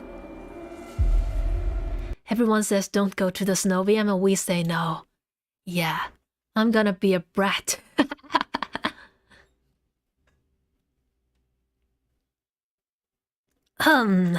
The growl rumbles so low and deep. I feel it.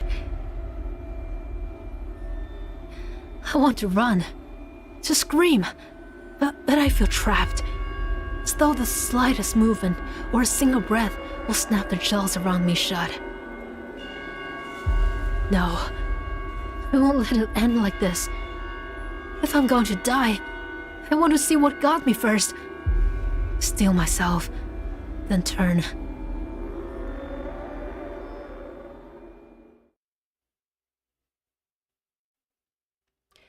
The shadow vanished as quickly as it came. I'm left standing in the middle of the street, alone except for a figure reclining in the shade of a nearby stoop. Ah!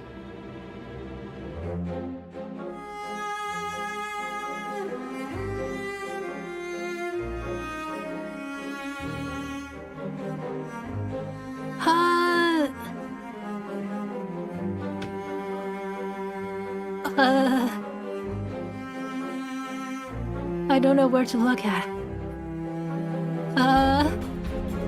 Okay. By the way, I love his outfit. I really like his outfit. Yeah, and I'm definitely not looking at anywhere else. Okay, let's continue. The monster. That much is clear from a glance. One that could nearly be mistaken for human, were it not for the tufted ears, the tail curled around his ankle, or the dusk pink eyes with pupils that sharpen like needles when they fall on me. Our eyes meet, and the monster uncrosses his long legs. We're looking respectfully. Yes, we're looking respectfully.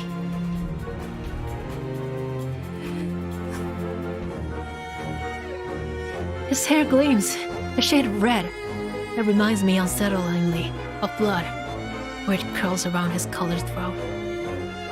He's like me, I've got red hair. We have something in common again.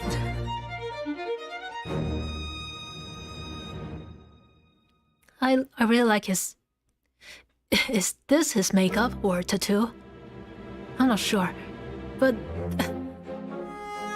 Yeah, that's what I'm looking at all this time. Yeah, of course. How should I do his voice?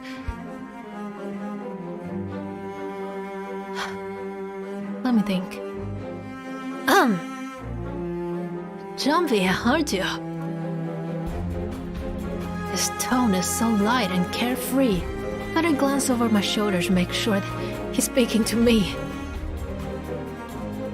Glance over my shoulder. When I look back, the stranger props his chin on his knuckles and regards me with an inscrutable little smile. I'll do the same. I wish you guys can see my hand, but no, you can't. So you can just see me like this. I'm doing the same as the picture.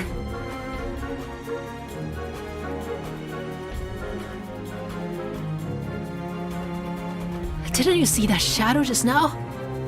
It was massive. It moved like a beast. Even as I speak, I'm aware of how ridiculous I must sound, but the stranger's smile doesn't falter.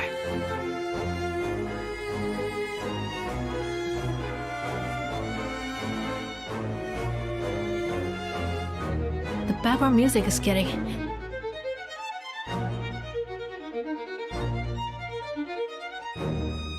By the way, is the music too loud or is okay? I'm not sure. We're imagining your hand in that position. Yeah, someday I should get an asset like this of a hand. PNG.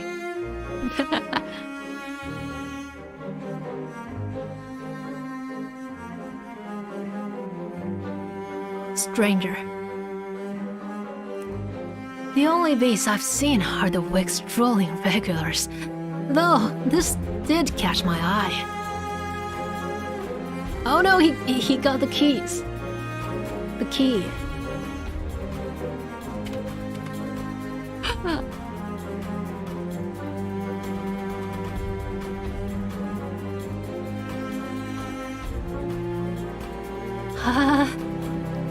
Oh no.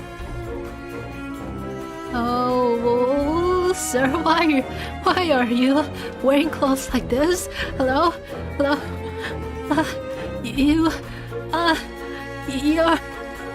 Your thighs?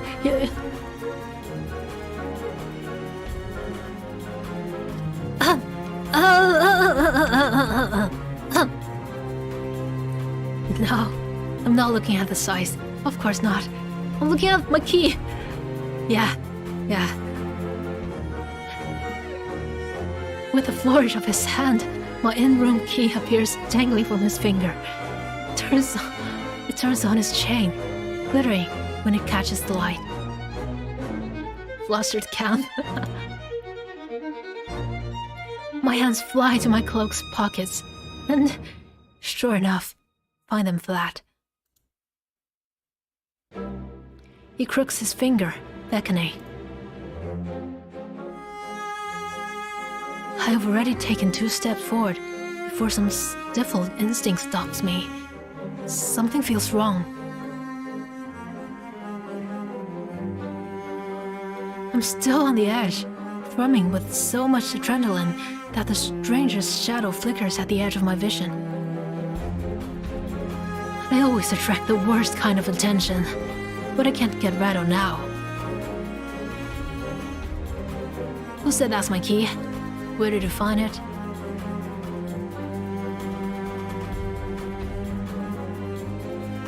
I feel like if I say who said that's my key, he's just, oh, I see. If it's not yours, I'm just gonna take it. Where did you find it? Yeah, where did you find it? How do you even find it? The key, I mean. What can I say? I'm a sucker for shiny things. He smiles wide enough to reveal pointed canines. I've got canines.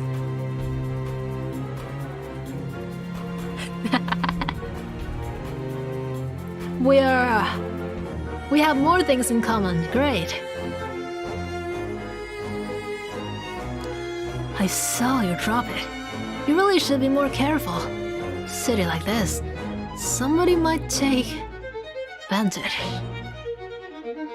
The bald-faced lie said without a hint of irony. I didn't drop my key, and I didn't sense any magic either. He must have stolen it somehow. He's just like you, for real, for real. I think he's a fox, but I'm not. He's a fox or a wolf? Are there wolves with red fur? I'm not sure.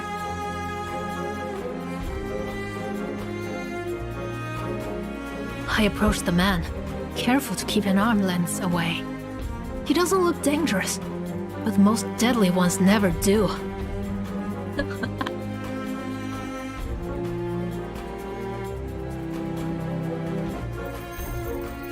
Well, his ears moved.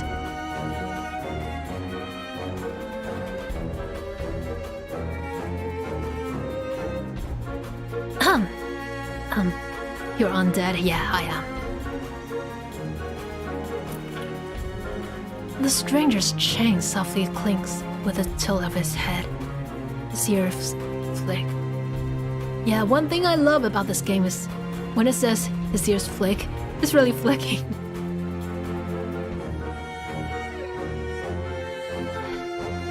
Keeping your distance? Maybe stupid to trust you. You think I stole your dinky little key from all the way over here? He gives an exaggerated sigh. I'm good with my hands, but not that good. Do I really look like a common thief to you?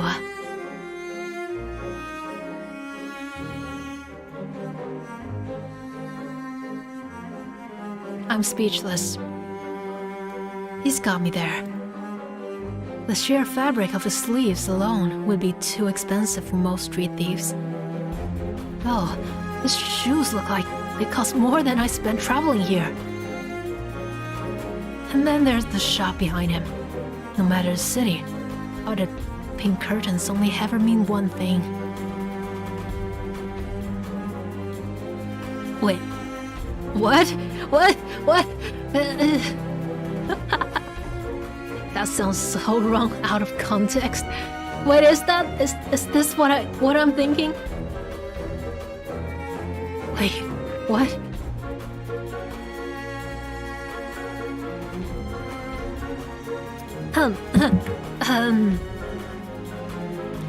Wait, who are you, sir?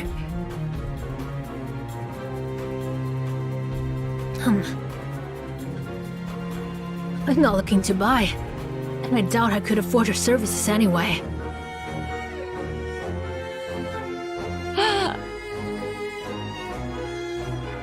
What are you saying? Okay. Luckily for you, I don't charge. The man runs the tip of his tongue over a vein, and for the first time since I stepped into that shadow, I feel something other than dread. He's good with his hands. Maybe not just hands. No, I'm sure he means he's good with stealing other stuff. My face grows hot. That's not what I meant! I'm flattered, really. For sex, my trade, I might make an exception for you. How about half off for a handy? No! No! No! No! What?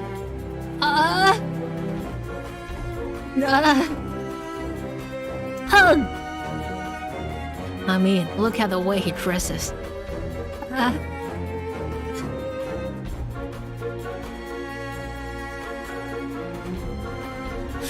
Or you could just hand over my key. Ask nicely, and I might even let you tuck my tail. What are you saying? Just throw it here. I don't give consent. So some spindly little street urchin can snatch it and run? He raises my key and tilts his head so he can watch it dangle back and forth. I suppose I could just claim your room for myself. Not that I'd be caught dead slumming in the wick with the rest of those slack-jawed imbeciles. You're obviously not from around here. So, tell me, traveler, what misfortune brought you to this wretched place? His voice practically drips with derision. I'm not telling you anything. What could have possibly drawn you to this dreary little pig pen? I wonder. He listlessly watches the arc of my key swing around his finger. The weather's shit, the food's dreck, and there's entirely too many monsters for a human to feel safe. Unless... Who told you that I'm a human? What if I'm not? Unless what? Say it. Dagger-sharp eyes flick toward me. They gleam with amusement.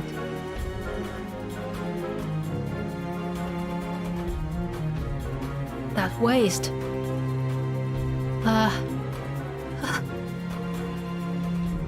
Unless you're just dying to consort with monsters.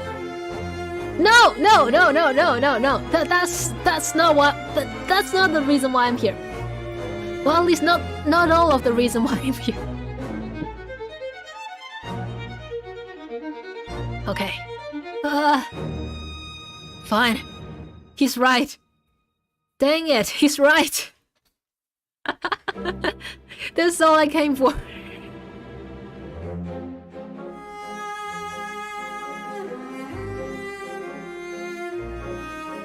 But I'm not going to admit it.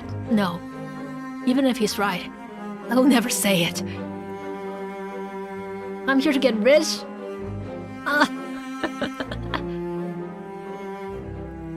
By now, my embarrassment has worn away, leaving simmering impatience in its place. This is a shakedown. It's the most frustrating one I've ever heard of. Turn him down, or flirt back.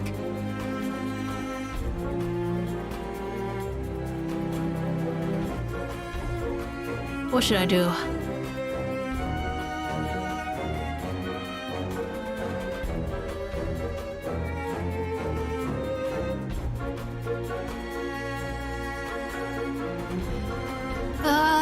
Difficult choice. I really want to see how he would act if I turn him down. But I don't want to turn him down.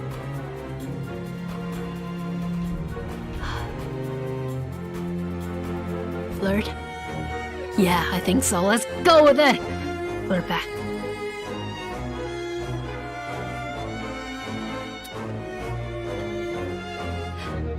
How do you know that I spent all my money, starved, and nearly died in a swamp just so I could crawl into bed with the first thirsty monster I saw?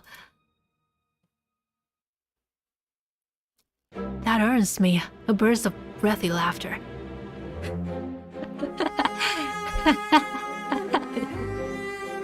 He gazes at me under his dark lashes. Aren't you funny? Could it be any more obvious? I have been told subtlety is not my strength. So, your place or mine? This is getting a little bit too quick. No. We just met. I don't even know your name.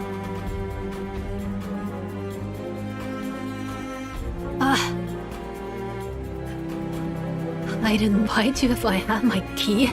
Yeah, get my key back. I just want my key. Get my key back, please. If only I had my key. Then, I might be able to invite you up.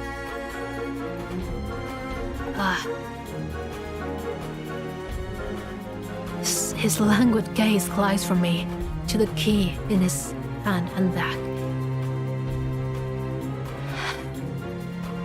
Are we really going to do this?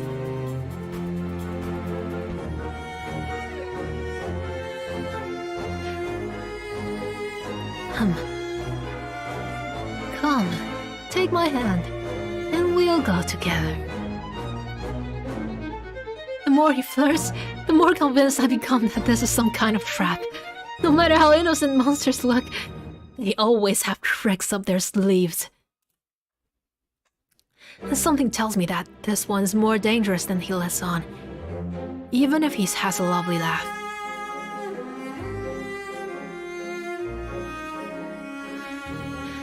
I don't know what you want or why you're messing with me. But I'm not coming any closer until I know you aren't going to attack or bite. I won't bite hard. Unless you bite me. Unless you beg me. Sorry.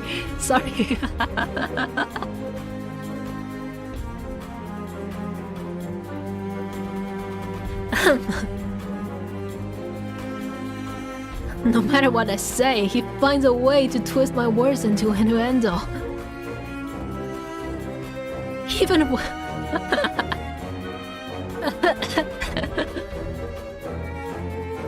Even when I'm silent, he goes on, as though we're having a conversation, not a standoff. Do you like dancing? There's a traveling troupe performing in High Town tonight. Their lutist is utterly exquisite. Truly, performance to die for. There's life in this dreadful place, if you know where to look. You sound like you know the city well. The man's gaze flickers from me to the key dangling from his finger. Naturally. This dump was little more than a miserable little smear when I first arrived. High town, low town, I know Iridia like the back of my hand. What about the cenobium? Do you know where that is? His smile vanishes.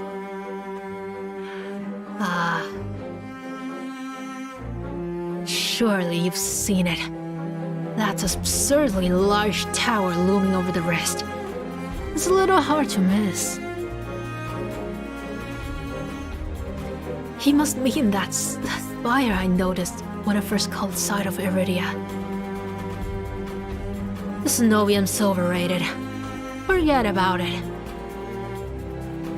I can show you things those stuffy boars in their limp-dick tower couldn't even dream of.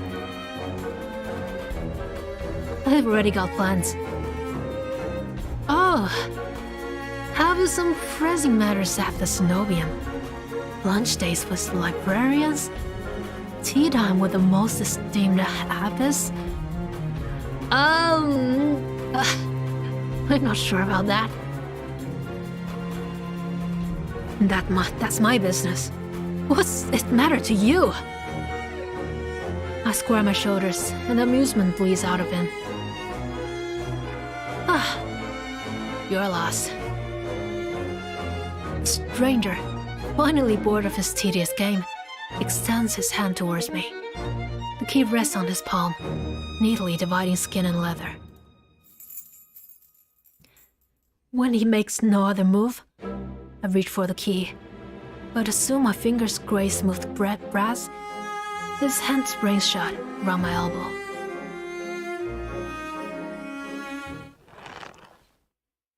Hey! Why are you getting so close? He yanks me down and I stagger, my soul slipping on the steps.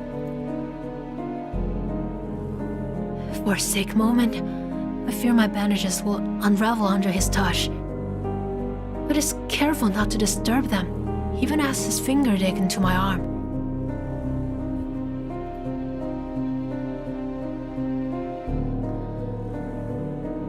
Oh, his eyes.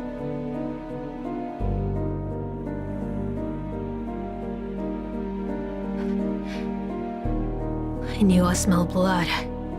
You reek of death and the road. And that fucking doctor. Oh no, he hates him. I wonder what happened.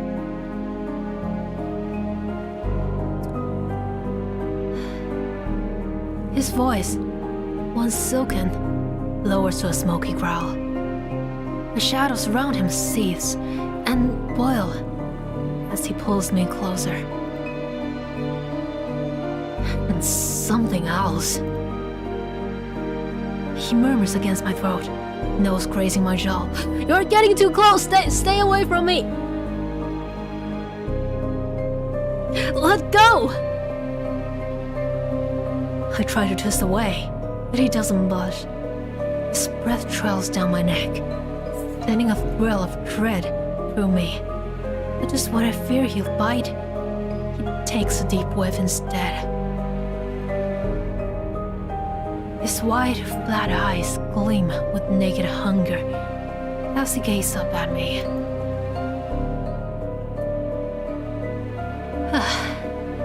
Not quite human, not quite monster. Seems we're both.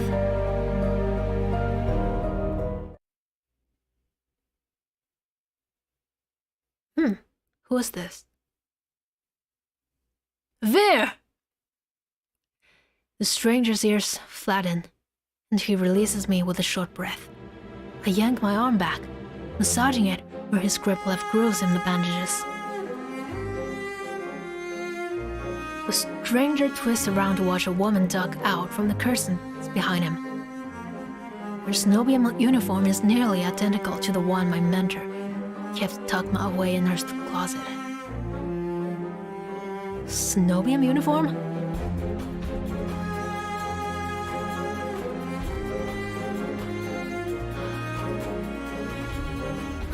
Okay, let me have some water before I do this voice.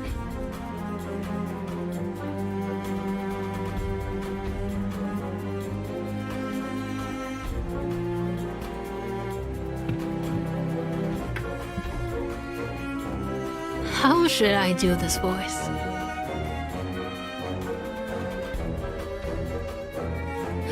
I leave you for all of what? 10 minutes? And you're making trouble again. Will you quit harassing the tourists? No, I'm so bad at it. No. No. I'll just... You guys can read her dialogues by yourself, okay? I can't do this. Wait, I missed one line. The stranger, there, take it, rolls his eyes and flashed the cleric a withering smile. So suspicious. Can't you see this as a friend of mine? Hey, I just know your name like 5 seconds ago. Natural liar. He grins at me, and his tail swishes minutely. The woman purses her lips at me, clearly unconvinced. I open my mouth to correct him, but Vir cuts in. I was graciously offering my dear friend some free advice. Though his voice remains light and cheerful, his expression darkens. Danger's drawn to you like a moth to flame. You'll always find your given time. The woman clucks her tongue at Felice. Heard this recital 102 times.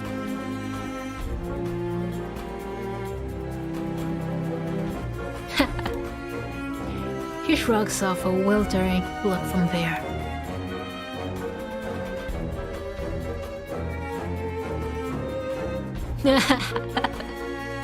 Vir rises gracefully at her approach.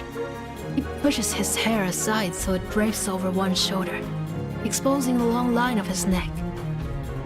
And suddenly, it dawns on me that the jingling I heard earlier wasn't coming from the harness attached to his collar, but a leash.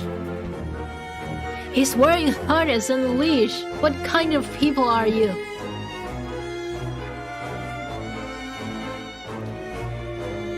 The heavy iron chain wound around the hitching post, padlocked to the back of his collar. Vir paused deliberately to hide his leash from me. Oh, that's really a chain sound. The woman produces a key ring from her pocket. She riffles through a dozen identical keys before selecting one and slotting it into the lock. Wait, she's got a dozen of these similar monsters?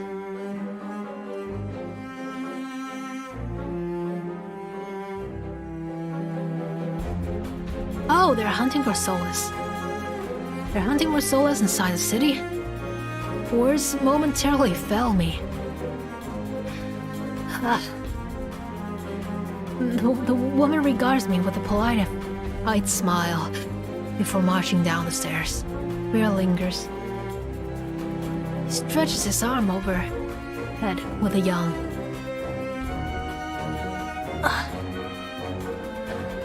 And I try not to stare at the way his stomach flattens when he arches his back. Your little secret's safe with me. Try not to get yourself killed,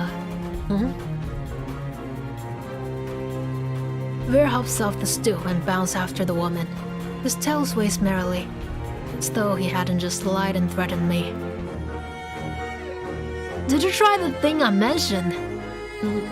Lovensian knot?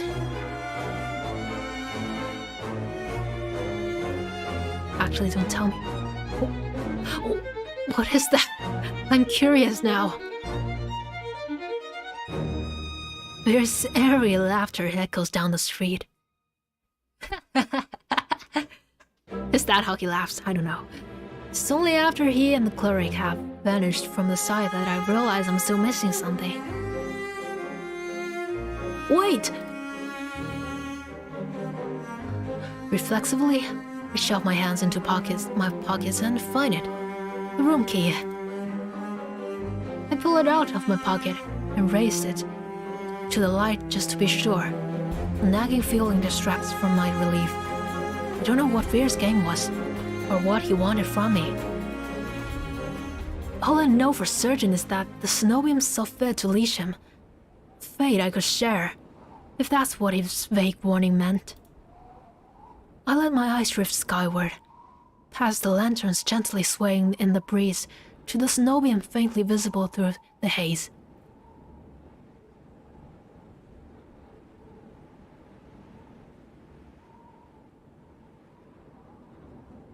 Just one glimpse is all I need. Then I can put this all behind me.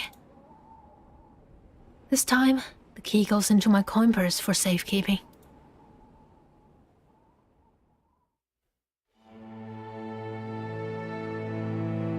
Okay. I think that's the end of today's stream. I will be doing the rest of them in the next stream. So, come back if you like it. I'll see you guys soon.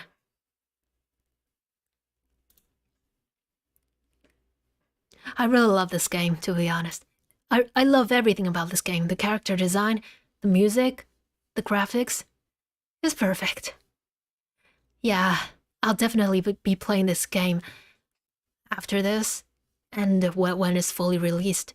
It's just a demo now, and it's already so good. Okay guys, see you next time. I gotta leave. Goodbye.